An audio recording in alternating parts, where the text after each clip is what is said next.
પહલગામમાં હુમલાને લઈને ગુજરાતમાં દરિયાની સુરક્ષામાં વધારો. પહલગામમાં હુમલાને લઈને દેશભરની સુરક્ષામાં વધારો કરાયો છે. આકાશથી લઈને પાતાળ સુધી, રોડથી લઈને દરિયા સુધી ચુસ્ત પોલીસ બંદોબસ્ત ગોઠવી દેવાયો છે. ત્યારે ગીર સોમનાથ પોલીસ પણ સતર્ક બની છે. ગીર સોમનાથના દરિયાથી લઈને દ્વારકાના દરિયા સુધી ચેકિંગ કરાયું. ગીર સોમનાથ પોલીસે દ્વારકા સુધીના દરિયામાં મધદરિયે પહોંચી તમામ પ્રકારની ગતિવિધિઓ પર નજર કરી. દરિયામાં અવરજવર કરતી માછીમારોની બોટનું ચેકિંગ કર્યું. માછીમારોની પૂછપરછ પણ કરવામાં આવી. અરબી સમુદ્રમાં અવરજવર કરતી બોટોને રોકીને પણ તપાસ કરી. મહત્વનું છે કે ભારતનો અરબી સમુદ્ર અને પાકિસ્તાનની જળસીમા એક હોય ત્યારે દરિયામાં થતી ગતિવિધિઓ પર પોલીસ દ્વારા ચેકિંગ હાથ ધરાયું. જમ્મુ કાશ્મીરના પહલગામમાં 3 ગુજરાતીઓ સહિત 27 લોકોએ જીવ ગુમાવ્યા હતા, તેમજ અનેક લોકો ઘાયલ થયા હતા. ત્યારે ભાવનગરના જ વિનુભાઈ ડાભી કે જે મોરારી બાપુની સપ્તાહમાં ગયા હતા, તેને પણ 2 ગોળીઓ વાગી હતી અને ઘાયલ થયા હતા.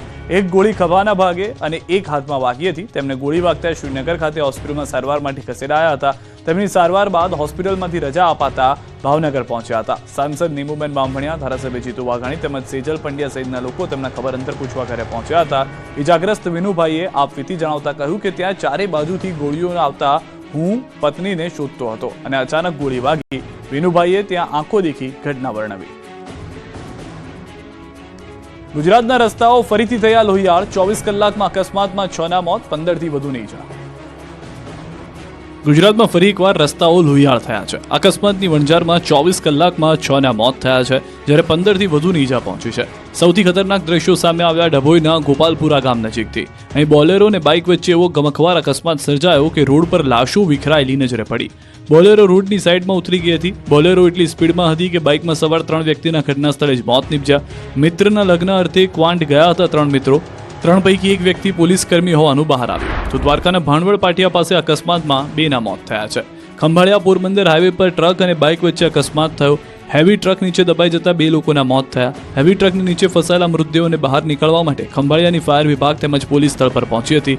ક્રેનની મદદથી મૃતદેહને બહાર કાઢવાની કવાયત હાથ ધરી. આ બાજુ બનાસકાંઠામાં અકસ્માતમાં 12 લોકોની ઈજા પહોંચી છે. કાંકરેજમાં પૂરપાટ જતું પિકઅપ ડાલુ પલટતા 12 લોકોને ગંભીર ઈજા પહોંચી હતી. રોડ પર ઈજાગ્રસ્ત લોકો કણસતા નજરે પડ્યા ત્યારે સ્થાનિકોએ પહોંચી એમ્બ્યુલન્સને બોલાવી સારવાર માટે ખસેડ્યા.